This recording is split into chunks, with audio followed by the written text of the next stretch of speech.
What's up, Internet? My name is Matt Santana. Welcome to The Office, where we discuss tech and the world around it. Today, I have another unboxing of an iPhone 12 model.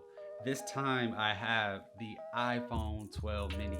Now, when I first saw the iPhone 12 announcement, I immediately was drawn to the 12 mini because the iPhone 4, 4S, 5, 5S series were my favorite iPhones. I used to get the Element cases and review them on the channel because those are just like the coolest cases ever. They were super expensive, but they were super cool. And this design is just perfect. It's the perfect size, but is it too small? I think I have to find out for myself. I've been trying out the Pro Max, and as you can see, this thing is huge. I mean, just look at it. It is a really large phone, but I'm excited to try this out. Let's see how it stands up. And look, you guys know I have the Fold 2 already. Do you really think it makes sense to carry two large phones? I mean, two phones is probably too many for most people, but in my situation, I'm thinking the mini might be the perfect size. So let's get to it. All right, so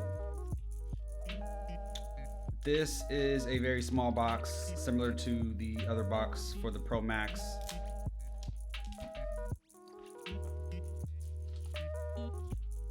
And I got the 256 gigabyte in white.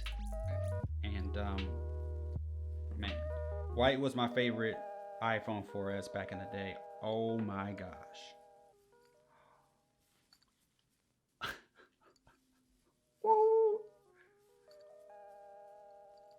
Oh man, y'all ready for this?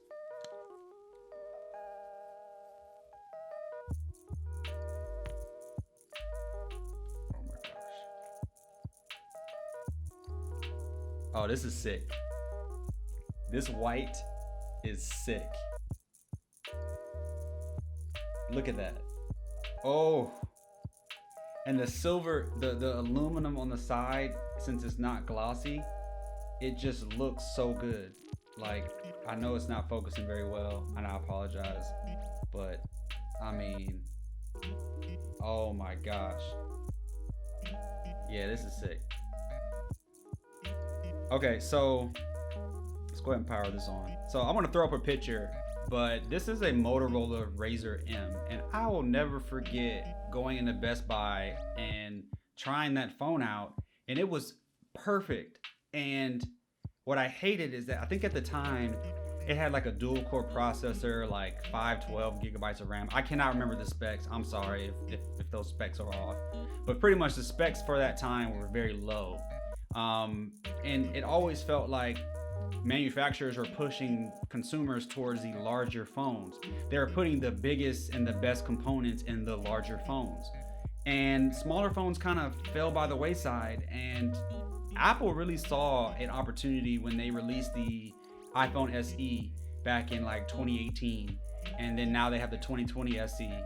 And this right here is no slouch. Like, I'm excited to try this out to see if this fits my lifestyle. You know, honestly, this is going to be a great work phone if you're, you know, somebody who needs a phone for work. It's really small. The screen is edge to edge minus the notch.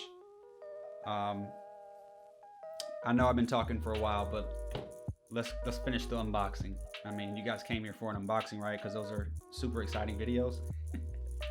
So you get a SIM ejection tool, you get the Apple sticker, and you get some instructions. You also get the Lightning to USB-C cable, and that is it. Wow, this is just like, this just feels good, man. This feels good. Like, I'm comparing them, and it's like, look at the size difference here. You know what I mean? Like, oh, this is cool. Forgot it does this. Look at that. You just witnessed how to set up an iPhone when you get a new one. All you have to do is put them near each other and do what I just did. I forgot it does that because I've never had two brand new iPhones like this. So, typically I don't do this. So now it's transferring everything over, and everything that's on this phone is now going to download on this phone, and then it's going to connect to iCloud and restore other data, things like that. But man, oh man. Okay, so let me set this down. So it has a glass back. It does have MagSafe charging. You don't get the telephoto lens, but you get the same camera system minus some of the stabilization features from the 12 Pro Max. The battery life is questionable, but who knows? I'm going to try that out, give you guys an idea of how well this battery lasts.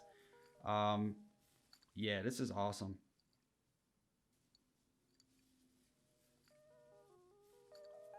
Yeah, this is awesome. Okay. So let's compare it to my current daily driver and shall remain my daily driver. My SIM card will stay in this phone. I'm just going to probably use this phone right here with hotspot or through Wi-Fi. I may get a line for it, but I don't really have a reason to right this very moment, so I don't know yet. But yeah, size-wise, I mean, it's about 3/4 the height of a Fold. And honestly, if you were to take the phone and put it on the inside of the screen of the Fold, it's almost half the size of a Fold when you unfold it. Oh man. But yeah, that's been my unboxing, guys. Thank you guys for watching. I'm gonna get this set up. Let me know in the comments. Let me know in the comments what you guys are looking for as far as content goes. If you guys want me to do a comparison video, I have the Pixel 4a here, so I was thinking about maybe a photo shoot out just to see.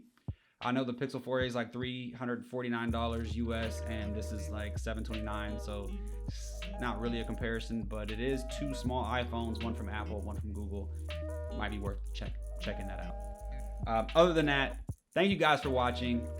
If you haven't already, please consider subscribing, hit that like button, and let me know what you like about these new iPhones in the comments down below.